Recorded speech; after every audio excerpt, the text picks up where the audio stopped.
ಕಾಂಗ್ರೆಸ್ನ ಪಂಚ ಗ್ಯಾರಂಟಿಗಳೇ ನನ್ನ ಗೆಲುವಿಗೆ ಶ್ರೀರಕ್ಷೆಯಾಗಲಿದ್ದು, ಧಾರವಾಡ ಲೋಕಸಭಾ ಕ್ಷೇತ್ರದ ಮತದಾರ ಪ್ರಭುಗಳು ಅಧಿಕ ಮತಗಳ ಅಂತರದಿಂದ ನನ್ನನ್ನು ಗೆಲ್ಲಿಸಿ ಲೋಕಸಭೆಗೆ ಕಳುಹಿಸಿ ಕೊಡುವ ವಿಶ್ವಾಸವಿದೆ ಎಂದು ಧಾರವಾಡ ಲೋಕಸಭಾ ಕ್ಷೇತ್ರದ ಕಾಂಗ್ರೆಸ್ ಅಭ್ಯರ್ಥಿ ವಿನೋದ್ ಅಸೂಟಿ ಹೇಳಿದರು.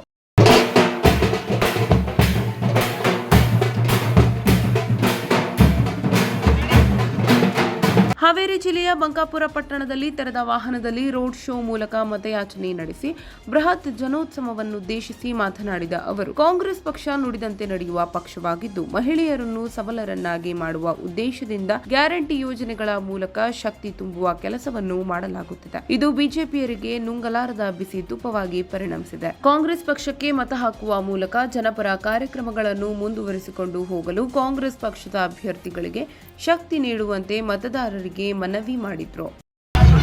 ನಮ್ಮ ಲೋಕಸಭಾ ಅಭ್ಯರ್ಥಿ ಆಗಿರ್ತಕ್ಕಂಥ ಕ್ರಿಯಾಶೀಲ ಯುವ ನಾಯಕರಾಗಿರ್ತಕ್ಕಂಥ ವಿನೋದ್ ಅಸೂಟಿ ಅವರೇ, ಯಾಸಿರ್ ಖಾನ್ ಪಠಾಣ್ ಅವರೇ, ಬೇವಿನ ಮರದವರೇ, ಎಲ್ಲ ಗಣ್ಯ ಮಾನ್ಯರೇ, ಇಂಥ ಉರಿ ಬಿಸಿಲಿನಲ್ಲಿಯೂ ಸಹಿತ ಈ ಒಂದು ಬೃಹತ್ ರ್ಯಾಲಿಯಲ್ಲಿ ಆಗಮಿಸಿದಂತ ಯಾವತ್ತು ಬಂಧು ಭಗಿನಿಯರೇ, ಪ್ರಚಾರ ಸಭೆಯಲ್ಲಿ ಕಾಂಗ್ರೆಸ್ ಪಕ್ಷದ ಪಂಚ ಗ್ಯಾರಂಟಿ ಯೋಜನೆಯ ರಾಜ್ಯಾಧ್ಯಕ್ಷ ಎಚ್ಎಂ ರೇವಣ್ಣ, ಸೋಮಣ್ಣ ಬೇವಿನಮರ, ಸಲೀಂ ಅಹಮದ್, ಯಾಸಿರ್ ಖಾನ್ ಪಠಾಣ್, ಬಿಸಿ ಪಾಟೀಲ್ ಸೇರಿದಂತೆ ಸ್ಥಳೀಯ ಮುಖಂಡರು ಹಾಗೂ ಅಪಾರ ಕಾರ್ಯಕರ್ತರು ಉಪಸ್ಥಿತರಿದ್ದರು. Suresh Yaligar, 9 live news, Shiggavi.